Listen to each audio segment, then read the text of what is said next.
Islam Moors. I am doing this video and I'm going to actually keep it very brief. And the video is in response to, and I quote, a video on YouTube entitled Debunking Taj Tariq Bey versus Stump. Wow.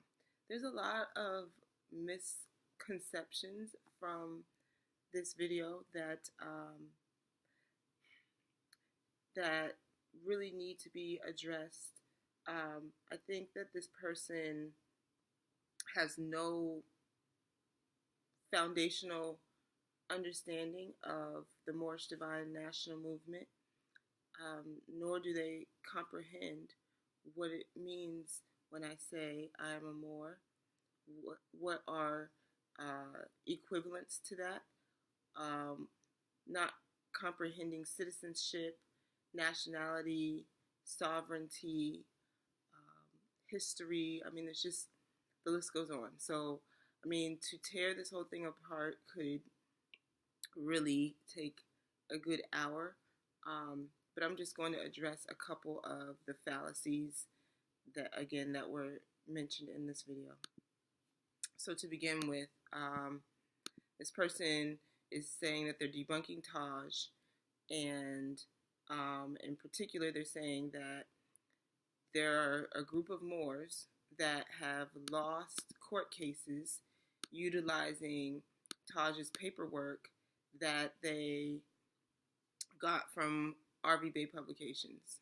So that's the first situation. Although much of the knowledge and information that is shared on RV Bay Publication correlates and matches to what Taj Tariq Bey teaches. The website RV Bay Publications is not Taj's website. That is actually Ras Mariah's website. So let's just put that on the record. So it's so funny that people want to give these analyses of what people who are actually doing things in the community are either trying to analyze and say why they are incorrect in their stance, in their position, but their information is wrong. And we're not even talking about their interpretation of information. I'm just saying their information is wrong. So never put out a video about things that you don't know about. So that's first off. But secondly, I want to address the paperwork, because I'm not stating that because it's Ross's paperwork, it's not correct. Not at all. Like I said, I'm pretty sure that the paperwork that Ross puts on her website mirrors Taj's, at least in concept. So, I stand behind what she has presented, and a lot of it she has done for free. Since I'm on this, I will also say that the person who made this video also stated that that Taj was making a lot of money off of this website, and he's making a lot of money, or excuse me, he's generating finance, not making money, but he's generating finance from teaching this information. I just went to Ohio with Taj and Abdullah this past weekend. We did a lecture in Columbus, Ohio. Shout out Ngozi Barbershop. We had a great time. I could tell a lot of minds were awakened, or a lot of concepts were cleared up, and a lot of Moors left with the charge to continue studying and to continue teaching and putting out this knowledge. So, very positive trip. I will say that, we all pretty much got the same finance. It's not enough finance to say that, oh, I'm, making a living off of this. In fact, if I had to take off work in order to go on this trip, then I would have lost finance. Now, for me, that wasn't the case because it was on the weekend. I am a full-time teacher, so it just worked out for me that I didn't have to take any days off. But for those who um, work for self, those who are entrepreneurs like Taj, he does lose finance by doing these lectures, by sharing this knowledge, because he could be working and doing what he does, running his business.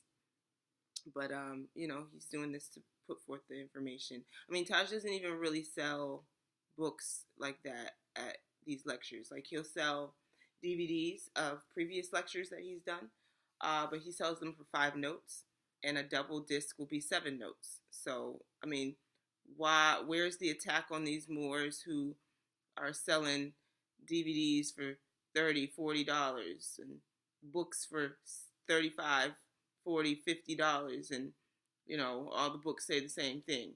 So you want to attack somebody who and your attack is incorrect. But I don't see you saying things about other people who are actually putting out misinformation and getting rich off of it. And maybe I haven't seen all your videos, so maybe you do that with other people. But this is the one that I came across, so I'm just stating that from what I've seen, I think you are just misinformed and going off of, I guess, whatever somebody must have told you. Maybe there's some kind of bias there. I don't know. But yes, I just want to put out on the record as well that this movement, I can say from my experience, learning with, and teaching with Taj, that he's not making a living off of teaching. That's not his intention. That's not his goal. All right. So going on to my next point, and this is kind of a major key. Paperwork alone does not provide remedy. In other words, one cannot simply print documents, fill in the blanks, put the documents on the record, and expect to win their case. Why? For various reasons. Firstly, in law, let's say that I have a situation. Let's say that I want to go to court, and I file my petition. Okay, these are connotative procedures, or these are connotative terms, and these are really procedures that the foreign occupying body who fraudulently claim to be officers of the court would have you do. Let's say you went through that. Just because you filed the paperwork does not mean you're going to win the case. I don't care how tight that paperwork is. So you could have a lawyer, he has a petition that he files with the court. He still has to argue. He still has to make the argument. So in other words, bringing this back to Moors, just because somebody completes paperwork, puts it on the record, that alone does not mean that they will win the case, because you have to be able to stand on that. You still have to be able to make your argument. So here I put forth my paperwork. Let's say I get a response, it's claiming that my argument is incorrect, and it's outlined why it's incorrect. Well, then it would be my point then, or my place then, to refute what that person is stating. So it's the art of argumentation, but argumentation only works when you have factual information, when you actually have, knowledge. So if you don't have that information, you don't have that knowledge, you just print out this paperwork, like, you're not going to see remedy. And what you should expect actually is for them to try to refute your claim, because if they were to just say, and now we're talking about these so-called officers of the court, so if they were to say, wow, you know what, your claim is absolutely correct, they would really be putting themselves out of business. Meaning that if they were to go ahead and say that the documents that we put forth on the record were right, and if they were to not refute any of it, then all those seats that these Europeans occupy, immediately they would have to leave, because it's the documents are basically indicating that you Europeans are here fraudulently, and so any action that you take against me is going to be fraudulent because you're not operating under the supreme law of the land, and the supreme law of the land would be the Constitution, the Supreme Court cases, and any international treaties. So, if what the officers, so-called officers of the court, are doing fall outside of law, then they actually would be committing a crime and they would have to be locked up. Okay, so what so-called court officer, judge, or the like is going to admit that on paper? None of them. So you should expect there to be some kind of verdict or some kind of statement or claim, or excuse me, some kind of claim stating that whatever we say in our paperwork is incorrect. You should just expect that, unless you're working with people who really comprehend common law. And even then, I mean, all these so-called judges know what common law is, but again, they're just not going to be an honor. You shouldn't expect that. You should not expect Europeans to be honorable, because if you did, then, or if they were, then they would have to all leave this position that they're in. So, another reason that this argument is fallacies, because, well, let's go back to what I was just saying. So the so-called courts are held by foreign occupiers claiming to be officers of the court, of the so-called court. Thus, their activities will always be fraudulent, and history proves this to be true. Now, why? Why are they even occupying these seats? To comprehend to be able to answer that, you must comprehend the doctrine of discovery, which is a set of papal bulls that outlines how the Catholic Church and the European nations work in tandem to subjugate the Moors, steal their birthright, and basically steal their estate, which includes their land, but also their status. And so they have taken the status of being the true American. So whenever you see American citizen, it's funny because the person who made this video stated that the Treaty of Peace and Friendship was only for American citizens, not Moors. So right there, it's like your concepts are totally off. Do you know that, and they said that it only applied to, the coastal line of the the Kingdom of Morocco. Do you know what Morocco is, or where Morocco is? See, right now you comprehend, and this is to the person who created that video, your comprehension of geography is flawed. Morocco, when you think of Morocco in what we refer to today as Northwest Africa, that is not the empire. Okay, that was just the seat of power. But it's just like thinking of the Roman Empire. You have Rome, which is where the seat of power lied, but then you also had Roman provinces, Roman territory, basically. Same concept applies with Moors. So the landmass upon which we domicile is Morocco. And so when we talk about the Treaty of Peace and Friendship, and we talk about Morocco, we're talking about here too. So that applies to us, because we are the Moroccans. We're in Moroccan, Moor, Moorish, America. All of these are etymologically linked. There is so when you study etymology, you learn about how when words transliterate from one language to the next, they often will shift vowel sounds. We call that a blout. You may take off a part of the word at the end, or you may add on a part of a word in the middle. For example, if I added a sound in the middle, versus adding it to the beginning or adding it to the end. In the beginning is aphoresis, and in the middle would be metathesis. Excuse me. At the end is metathesis, and in the middle is epenthesis. So likewise, if I wanted to take away letters, that would be apocope or a syncope.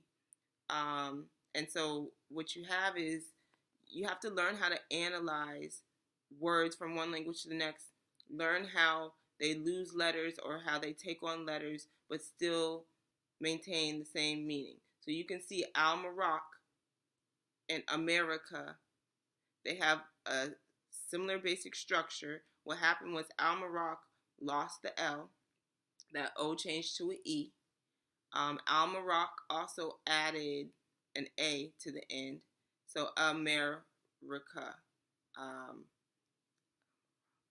Al-Maroc also added that. Al-Maroc also added the A to the end. Al-Mer, and they also added the I, to the middle. America. So the main thing to look at is that MER, MOR. Again, that vowel shift is it's prevalent through words that have been transliterated from one language to the next. So, I encourage you to study some etymology to brush up on that idea. So I say all that to say that, even Obama, sidebar, even Obama makes mention of this when he, in his speech where he says that Muslims were the first to acknowledge America as its own nation once the European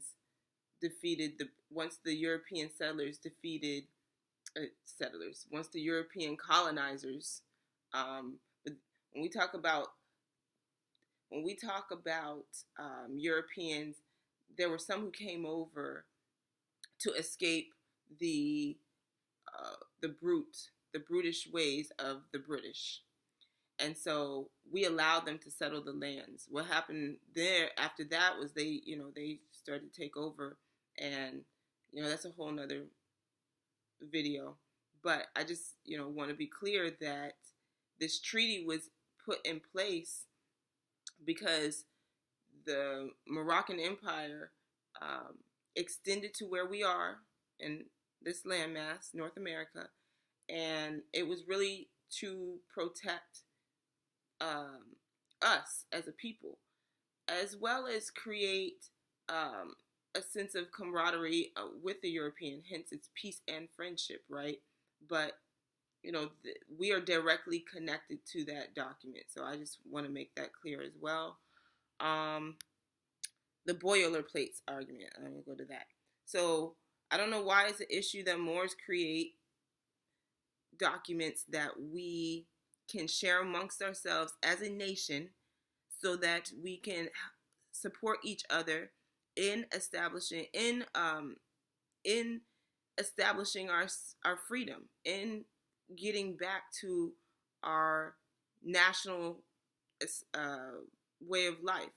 That includes us being nationals and knowing our status. That includes us being able to seek remedy when these Europeans come and commit theft and attempt to subjugate us. Okay, so we're operating as a nation, and we have found remedy, and we're sharing it with one another. How is that wrong? Okay, Europeans use boilerplates every day. When they tell you to complete a driver's license application, when they tell you to fill out these tax forms, even when I recently had an issue with my conveyance, and one of the ways that they want you to refute any things that they have done, so say they give you a ticket and you want to refute that ticket, they give you a boilerplate to complete, and they're like, this is the only way that you can refute this ticket, via this document. You must fill out each individual part. So why is it okay for them to have these boilerplates that are that are unlawful, but it's not okay for us to have a template for Moors to utilize.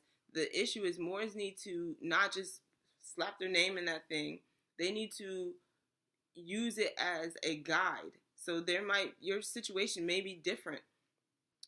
So whatever pieces you need to put in there, that's what you need to do. So that's totally different from the boilerplate Europeans have, because they don't give you like a Microsoft Word doc. They give you a PDF, and you have the only way that you can change anything on there is through your handwriting, through writing directly on the document. So, another claim that you have made that I just find to be incorrect. You find it problematic that IDs are sold. And so one of the things about the Moorish Divine National Movement is when we are nationalizing folks, that is a public practice. And so the only thing that you can ask for is finance for administrative fees. So, it is not cheap to make the IDs. Therefore, the funds that are being collected go towards making those IDs. Simple as that. Like, I don't know, did you expect Moors to just give everything for free and come up out their pockets for everything? Like, that doesn't even make sense. So, even though there are some Moors who do that, but for you to expect that, that's kind of crazy. So, I don't know. I get the impression that this person thinks that the so-called federal government, that the judges, so-called judges, like, they're the end-all be-all. It's funny, I don't know what this person's background is. I know nothing about them. They just slapped this video on up there. But like I said initially, they just have really poor foundational concepts. And I don't want people to, watch this and say, oh, wow, Moore's lost using Taj's paperwork. He must be fraudulent. Like, if people made that claim, then their ability to analyze and think critically is severely lacking, which doesn't shock me because Europeans don't. That's not their aim. In fact, if you look up the General Education Board, their philosophy specifically is to train people, not teach, not educate them. Okay, there's a difference. To train it's like rote memorization. You just have to memorize what I tell you. To educate, in the long run, you're learning how to think. You're learning how to think critically.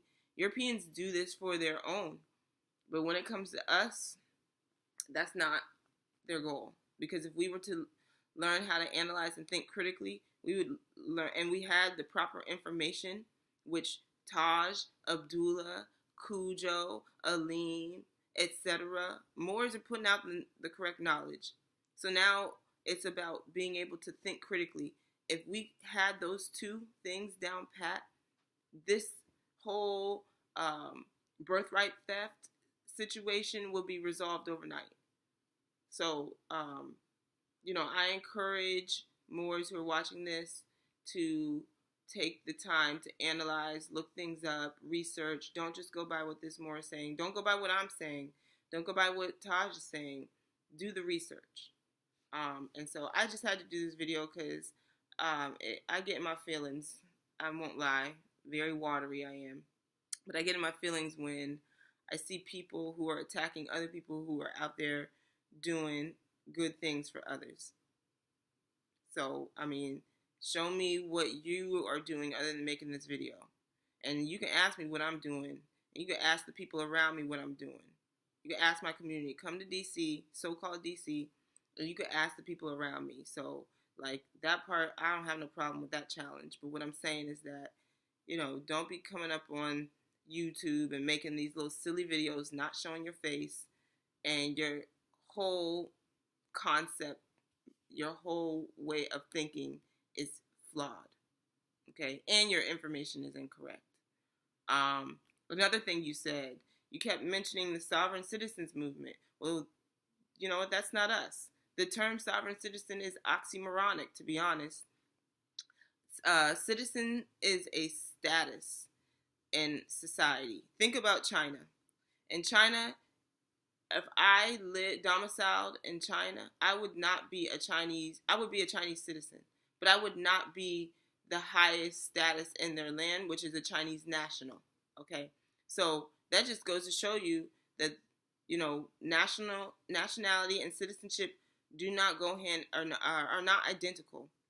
Now, when you say sovereign, etymologically, sovereign is supreme. That's what it means. Look it up if you don't believe me. You can go look that up. I don't do folk etymology. I don't be making stuff up. So get you a dictionary or go to AmericanHeritageDictionary.com. That's ahdictionary.com and look up sovereign. And you'll see etymologically it refers to that which is supreme.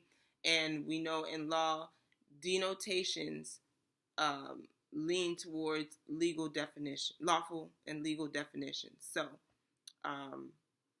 that is something I encourage you to do on your own time. But I digress. So supreme is the highest. Sovereign is supreme, and supreme is the highest. But citizen is not the highest status in the land. So sovereign citizen movement is oxymoronic. And it's no coincidence that the people who are a part of the sovereign citizen movement are Europeans mostly.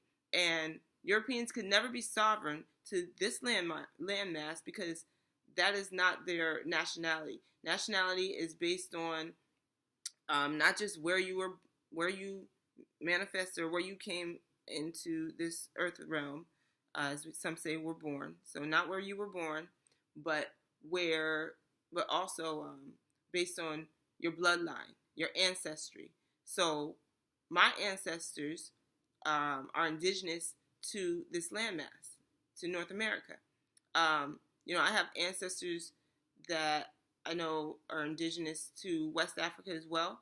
But I know I have family, or my kinfolk rather, they're indigenous to this landmass. So that makes me a national. I'm sovereign to this landmass. And let me be clear, it's funny because back in the day, how people used to be like, oh, I got Indian in my family. And then other people would be like, oh, you don't have no Indian in your family, you just don't want to be black. Well, I'm here to say most of us do have indigenous indigenous blood. We're indigenous to North America. A lot of the people that I know, that I grew up with, that I meet in my day-to-day travels, I'm talking about Moors, so-called black people, can identify, oh yeah, my grandma, she's Choctaw, or my great-great-grandma is Blackfoot, and these are like the connotative names of the tribes. But I just say that to say, yes, we do have that running through our bloodline. Don't ever let anyone tell you otherwise. And therefore, yes, we are nationals. Therefore, we are supreme. But no, we are not, and therefore we are sovereigns. No, we are not sovereign citizens. Don't ever let anybody throw a Moor under the sovereign citizen movement. Not the same thing. Not the same thing at all. So, of course, the sovereign citizen movement is going to be legally fraudulent because you cannot be a sovereign and a citizen and European. You cannot be sovereign to North America and be a European. Not possible. So, yeah. I would love to see other Moors put out a video against what this brother is stating. I just kind of gleaned over the facts, some basic facts. I'd love to see other Moors kind of go in deep on certain parts of what this man has presented, because it's so, like, you have to really go in depth on each individual argument that he made. But I'm a debater. I grew up debating, and I'm doing a debate team with my students at the school I teach at now. And so it's really enlightened me on the art of argumentation. My encouragement to you all who want to do further research or may want to refute this guy's claim is that you should kind of write out line by line what each of his arguments are, and then you line by line refute them.